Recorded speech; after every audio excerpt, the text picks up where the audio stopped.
चला तर मग आज एका अशा प्राचीन कथेत डोकावूया जिच्यात आपल्या सर्वांसाठी एक खूप महत्वाचा आणि आधुनिक संदेश दडलेला आहे.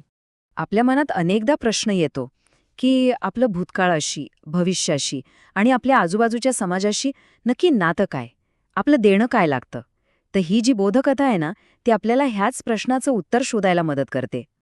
तर आपली ही गोष्ट सुरू होते प्राचीन भारतातल्या एका विशाल भातशेतीमध्ये. या शेतीचा मालक असतो कोसिया नावाचा एक ब्राह्मण. इथे एका रखवालदाराच्या लक्षात एक मोठी विचित्र गोष्ट येते.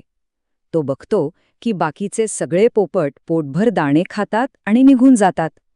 पण एक पोपट, जो त्यांचा राजा आहे, तो मात्र नेहमीपेक्षा काहीतरी वेगळं करतो. तो पोटभर खातोच, पण जाताना चोचीत आणखी धान्य भरून घेऊन जातो. आता त्याला वाटतं की या नुकसानीसाठी मालक आपल्यालाच जबाबदार धरेल. म्हणून तो घाबरून जमीनदार ब्राह्मणाकडे जातो आणि तक्रार करतो. तो म्हणतो, त्या कळपातला एक पक्षी आहे, तो सगळ्यात भारी आहे. तो आधी स्वतःचं पोट भरतो आणि मग भविष्यासाठी चोचीत धान्य भरून घेऊन जातो. आता हे ऐकून त्या ब्राह्मणाला राग नाही येत, उलट त्याला खूप आश्चर्य वाटतं. त्याला जाणून घ्यायचं असतं की हा पोपट असं का करतोय. म्हणून तो आपल्या रखवालदाराला सांगतो की त्या पक्षाला काही इजा न करता जिवंत पकडून माझ्या समोर हजर करा. ठीक आहे. मग तो रखवालदार काय करतो, घोड्याच्या केसांचा एक साधासा सापळा लावतो. आणि तो पोपट राजा तो काही लोभी नसतो, त्यामुळे तो नेहमीप्रमाणेच त्याच जागी उतरतो आणि सापळ्यात अडकतो.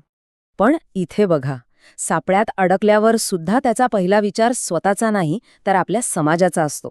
तो लगेच मदतीसाठी ओरडत नाही. तो थांबतो, आपल्या सगळ्या कळपाला पोटभर खाऊ देतो आणि मगच मदतीसाठी आवाज देतो.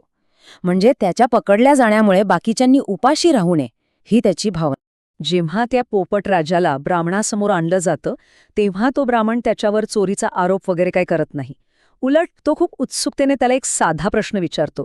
तो म्हणतो, अरे, तुझं स्वतःचं धान्याचं कोठार आहे का जे तुला भरायचंय, की तू माझा तिरस्कार करतोस? मला खरं खरं सांग, तू हे जास्तीचं धान्य नेऊन ठेवतोस तरी कुठे? आणि हाच प्रश्न कथेला एक वेगळं वळण देतो. आणि या प्रश्नावर तो पोपट जे उत्तर देतो ना, ते ऐकून सगळेच थक्क होतात.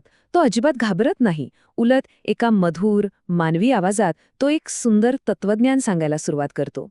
तो म्हणतो, मी जे करतोय ना, त्यात 3 गोष्टी आहेत.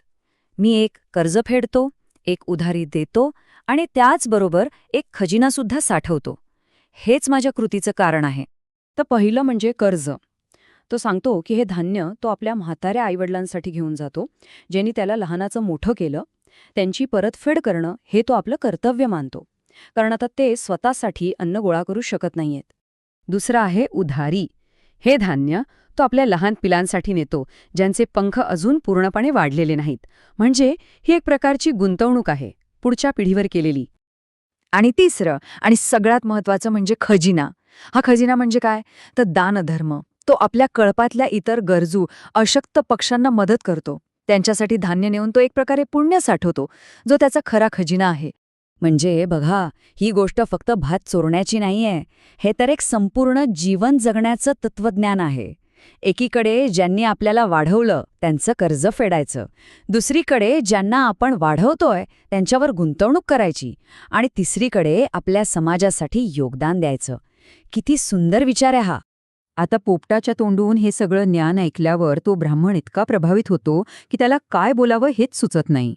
तो आश्चर्याने म्हणतो, वाह, जीवनाची किती महान तत्व आहेत ही. हा पक्षी खरंच धन्य आहे. जमिनीवर राहणाऱ्या कित्येक तरी माणसांना सुद्धा असे नियम माहीत नसतात. आणि मग त्याला शिक्षा होण्याऐवजी त्या पोपट राजाचा सन्मान केला जातो. इतकंच नाही, तर ब्राह्मण त्याच्या कुटुंबासाठी आपल्या शेतातला काही हिस्सा कायमचं भेट म्हणून देऊन टाकतो. पण थांबा, गोष्ट इथे संपत नाही. ह्या कथेमागे एक खूप मोठा आणि खोल अर्थ दडलेला आहे. ही कथा म्हणजे एक जातक कथा होती. जातक कथा म्हणजे भगवान बुद्धांच्या पूर्वजन्मातील कथा. आणि बुद्धांनी ही कथा उगाच नाही सांगितली, त्यामागे खास कारण होतं. त्यांनी ही कथा एका अशा भिक्खूला सांगितली होती, जो आपल्या आईवडिलांची सेवा करत होता आणि त्यामुळे इतर लोक त्याच्यावर टीका करत होते. त्यांना वाटत होतं की एका भिक्खूने असं सांसारिक कर्तव्य पार पाडू नये.